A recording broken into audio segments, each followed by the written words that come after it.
আলহামদুলিল্লাহ। আমরা এখন শুরু করব পবিত্র কোরআন শরীফের সূরা বাকারার যে প্রথমে আছে হুরুফে মুকাত্তাত সহ। তা আজকে আমরা চলে আসলাম এখানে হুরুফে মুকাত্তাত সূরা বাকারার প্রথমেই। আমরা উপরে মাদের সংকেত দেই নেই, মাদের সাংকেতিক চিহ্ন দেই নেই, কারণ ওটা মাদ না, মাদ আছে ভিতরে, অক্ষর বানান করলে পাওয়া যাবে। আমি এখন তেলাওয়াত করব, আমার ভুল হলে আপনাদের বলতে হবে। আউযু বিল্লাহি মিনাশ শাইতানির রাজীম। বলেন বিসমিল্লাহির রহমানির রহিম।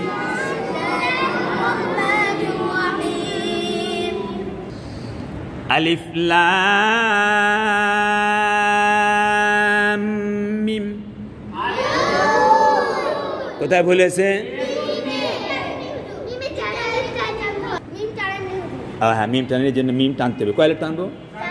4 আলিফ। আচ্ছা, দেখবেন দেখেন তাহলে মিম কয় আলিফ টানবো? একসঙ্গে বলতে হবে। কেন 4 আলিফ টানবো?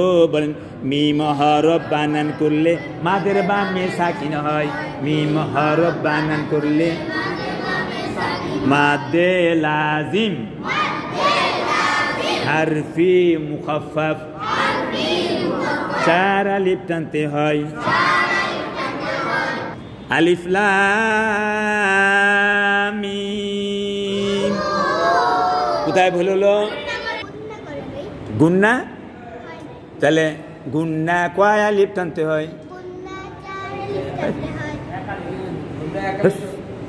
গুন্না কয় আলিফ টানতে হয়? 1 আলিফ। কয় আলিফ?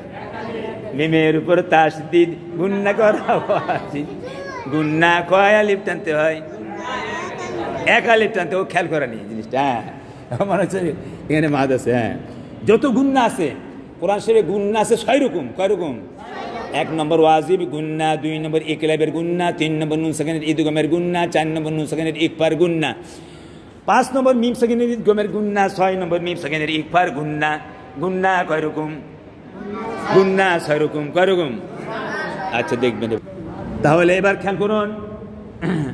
আলিফ লাম মিম। কোথায় বলেছে? লাম টানি নাই। লাম কয় আলিফ টানবো? 4 আলিফ টানবো। তাহলে লাম কয় আলিফ টানবো?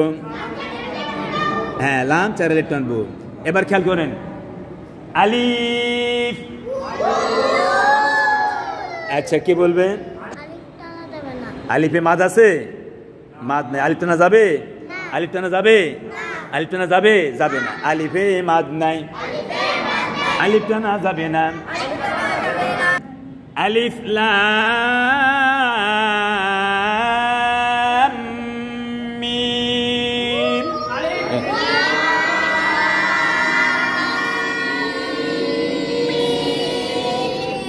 বলেন যালিকাল। জাল কয় আলিফ টানবো? জাল 1 আলিফ। জালের উপর খাড়া জবর 1 আলিফ টানবো। যালিকাল কিতাবু লা রাইব। এখানে দম ফেললে ওখানে দম ফেলবেন না। জিবে এখানে তাহলে বলবো ফিহি হুদাল লিল মুত্তাকিন। যালিকাল কিতাবু। বলেন এ লা টান দিতে হবে। লা রাইবা ফিহি হুদাল লিল মুত্তাকিন। সাদাকাল্লাহুল আযীম।